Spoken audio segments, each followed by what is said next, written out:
The associates of Sri Chaitanya. Sri Krishna Chaitanya is Sri Krishna himself. The associates of Sri Krishna Chaitanya are constituents of himself. It is our object in this short paper to study the implications of these doctrines. Sri Krishna's active existence involves the undivided operation of the following 6 divine entities, viz., gurus, devotees, avatars, divine descents, divine manifestations, divine powers, and Godhead himself. All these are jointly and severally divine. As Sri Krishna Chaitanya is identical with Sri Krishna, the active existence of Sri Chaitanya also implies the cooperation of the above 6 divine categories. When Sri Krishna Chaitanya was pleased to manifest his appearance on this mundane plane, all the 6 constituents of himself also necessarily made their appearance as part and parcel of himself. In the marvelous work, Gaurkishor Dās Bābājī, we have the detailed identification of the several characters who are divinely associated in the performances of Sri Krishna Chaitanya with the corresponding characters in the Devapara Lila of Sri Krishna. This correspondence is an essential part of the religion of pure devotion propounded by Sri Krishna Chaitanya. In the opening verses of his great work Sri Caitanya Charitamrita, Sri Krishnadas Kaviraj Goswami accordingly makes his obeisance to Sri Krishna Chaitanya in his above 6-fold form. Appearance of the divine. The appearance of Godhead in this world implies the co-appearance of all his divine paraphernalia. Godhead must not be conceived as in any way separable from his entourage. Godhead shorn of any of his paraphernalia is a delusion. In the same way the appearance of divine paraphernalia involves the appearance of the divinity. The two are distinct yet inseparable forms of the One Supreme. Sri Chaitanya is the divine personality himself. His associates share his divine nature. Sri Krishna Chaitanya is an extended subject. All the 6 divine forms have to be worshipped if it is the intention to worship Sri Chaitanya. The Guru is one of his constituents. It is necessary to receive initiation from him. It is also necessary to be instructed by him. As teacher, the Guru has 2 forms. He guides from within. He also appears as a guide and instructor existing outside his disciples. Initiation is received from one person only. Instructions may be had from many gurus. Sri Kaviraj Goswami himself was instructed by the famous 6 Goswamis. Guide to the Absolute. The Guru is the embodiment of the manifestation of the divinity to the pure receptive spiritual essence of the disciple.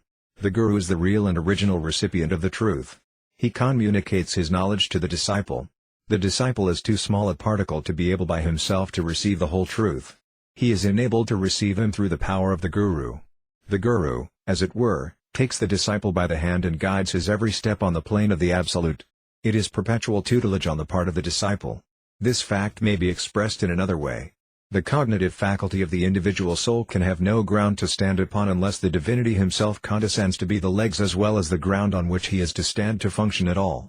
This function of the divinity is performed by the Guru. As a matter of fact, the divinity actually reveals him only to himself. The individual soul is a separable constituent of the Guru. It is only when he happens to be associated by his own free choice with the Guru in a completely dependent manner that he can be on the plane of the Guru's service of the divinity. He may or may not choose to be so associated. The Guru may or may not choose to admit him to his association. When there is active willing assent to such association on the part of both, then it is possible for the individual soul to attain to the service of the divinity in the really conscious form. Alone fit to instruct everyone who is cognizant of the true nature of Krishna is alone fit to instruct another in the knowledge of Krishna. The divine paraphernalia are the gurus of an individual souls. In this sense all the 6 divine categories are identical with the Guru. It can be so by reason of the fact that on the plane of the Absolute there is no separative difference. On that perfectly wholesome plane there is distinction without difference. But there is also the distinctive function of the Guru which must be considered as also simultaneously distinct from that of any of the other categories. One who neglects to see the special favor of the Guru and to enter into the relation of discipleship with the spiritual guide will miss entry to the spiritual plane. Nityananda is the primary manifestive constituent of the divinity. Nityananda alone possesses the distinctive function of the Guru. In Nityananda the function is embodied. Nityananda is the servant god. He serves Sri Gaurasundar by the distinctive method of reverential servitude. He is identical with Sri Balarama of Krishna Lila. Sri Balarama is not the chum of Krishna, but his respected elder brother. It is intimate relationship characterized by becoming reserved on one side and of respectful deference on the other. Individual souls are under the direction of Nityananda. They receive their service of Sri Gaurasundar i.e. of Krishna, at his hands. Nityananda is not a Jiva. He is divinity. He is the ultimate source of the Jiva. The Jiva is a potency of Nityananda. No Jiva can be the medium of the service of the Absolute to another Jiva. The Absolute alone may communicate his service to the separable constituents of himself. This is the real nature of the function of the Guru. Never touched by Maya, but all jivas are not liable to be eclipsed by the deluding potency. Those who are so liable are again distinct from the eternally free jivas. The eternally free jivas are inseparable associates of Nityananda. They an integrated part and parcel of himself. They never fall into the clutches of Maya. When Nityananda manifests his appearance on the mundane plane, his inseparable constituents also appear in his company. They sometimes manifest their function on this lower place in a visible form on the errands of Nityananda. They are Vaisnavas whose subordination to Nityananda is natural and ingrained in their nature. It is not necessary for such souls to undergo the process of enlightenment for being restored to the spiritual plane. Unless this fact is borne in mind, the conditioned soul may be tempted to undervalue the constant guidance of the Guru on the hypocritical plea of following in the footsteps of the eternally free pure devotees. Those, therefore, who suppose that deliverance from the bondage of this world should be practicable without the constant guidance of the spiritual preceptor, confound the conditioned state with the free.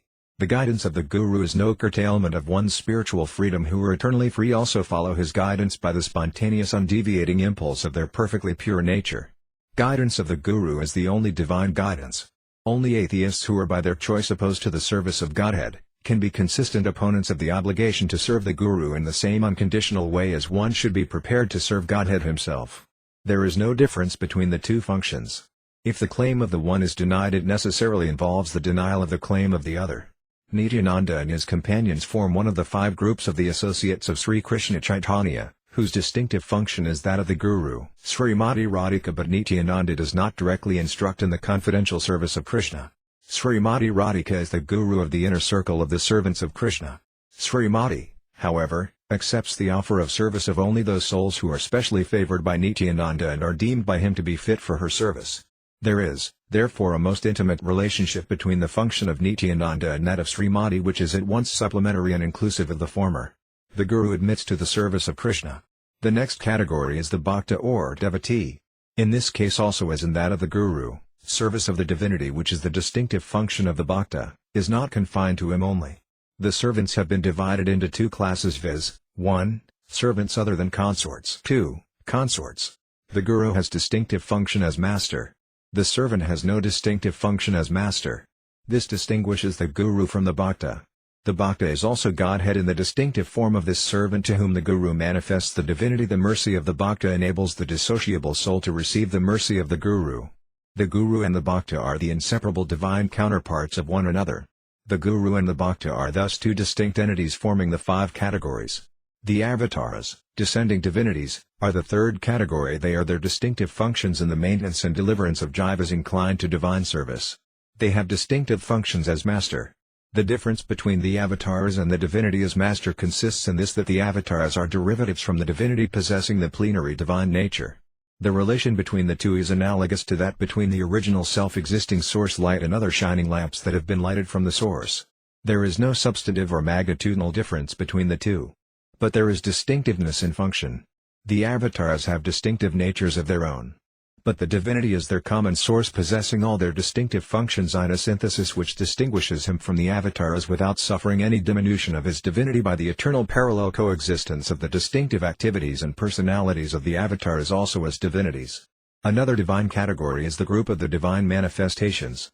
The manifestations are divine forms who are either identical with that of the divinity or of a distinctive nature. Krishna can appear simultaneously in the same form or in different forms to different persons and also simultaneously retain his own form. All these other forms are his own manifestations. The 5th divine category is divine power. Divine power is the predominated moiety of the divinity who is predominating whole. Sri Radhika is the predominated counter-whole of Sri Krishna. Sri Radhika has her duplicates and constituents who are also of the nature of plenary powers of the divinity.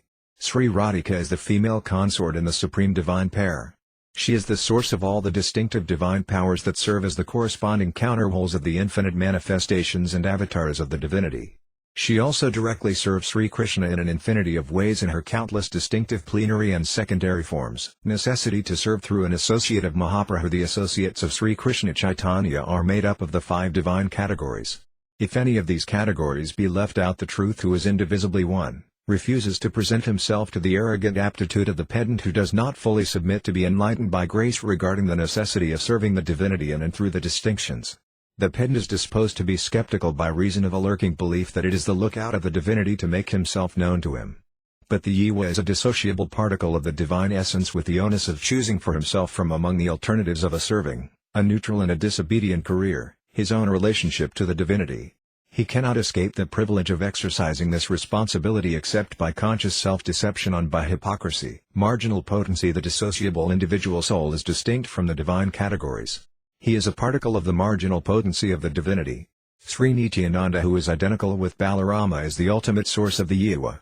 The conditioned soul is a particle of the marginal potency, who has been sent into this world by the will of the Purusa, viz. Vishnu reposing in the causal ocean, who is a plenary part of Nityananda exercising the divine function of creator of all mundane existence including the conditioned state without himself belonging to the mundane plane.